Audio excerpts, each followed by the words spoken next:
Bonjour, bonsoir, bande de cognons, Sobisika Bozali. Bienvenue encore sur ma chaîne YouTube La Grande Découverte. Lelo, na olakisa bino recette ya ndakala. Na olakisa bino ndenge nini na lambaka ndakala ya mai. Voilà bandeko, pona kolamba ndakala ya mai, na banda d'abord kosokola yango na mai ya pamba.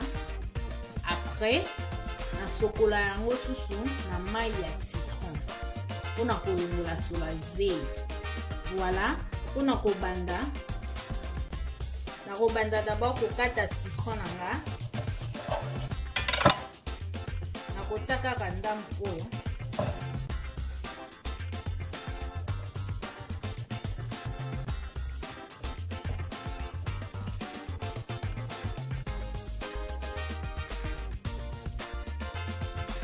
Nazaka na besoin ya jus ya citron oyo na kosangisa ngo na mai pona sokola ndakala nanga.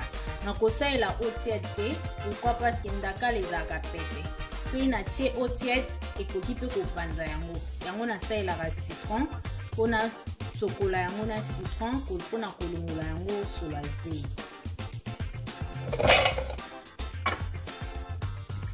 Voilà, na kobakisa mai awa na kati.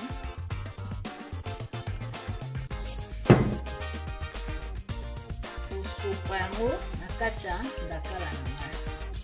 Eza juste mpona sokola ndakala po elongola sola zei.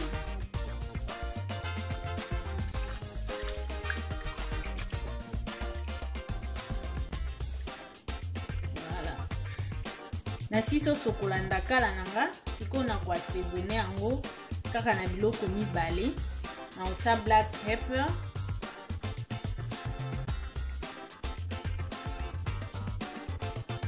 Na kotia pe na muwa salt.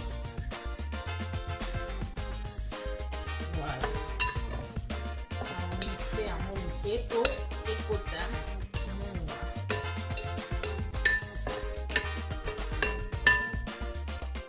Na okatela épice nanga.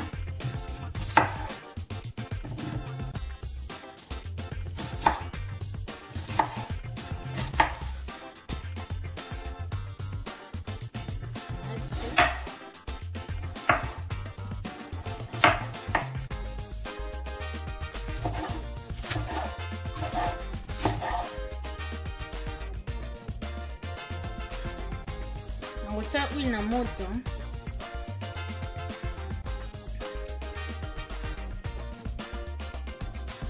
Na banda na kotia l'ail.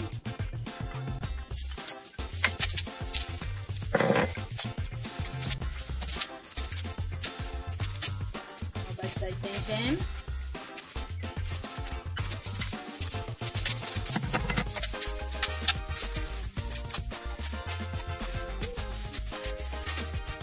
Oignon,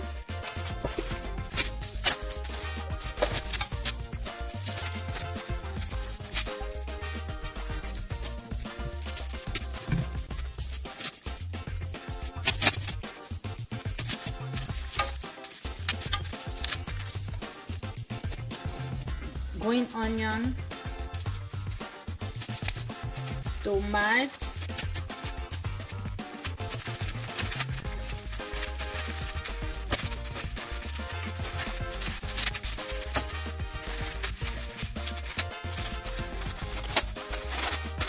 voilà bandeko, sauce nange beli, otanda kala.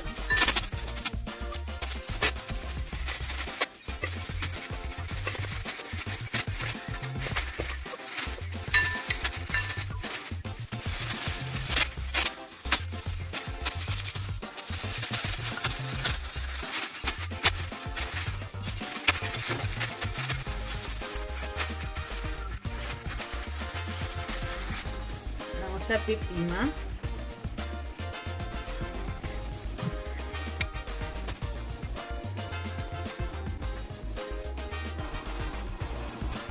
Na bakisa beef bouillon taba mokie kaka nkata.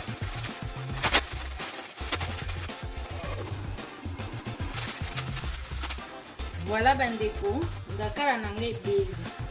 Soki na olia ndakala mai te, meka ndeko kosepela na ndakala oyo eza kitoko mpe eza malamu mpona basante na biso.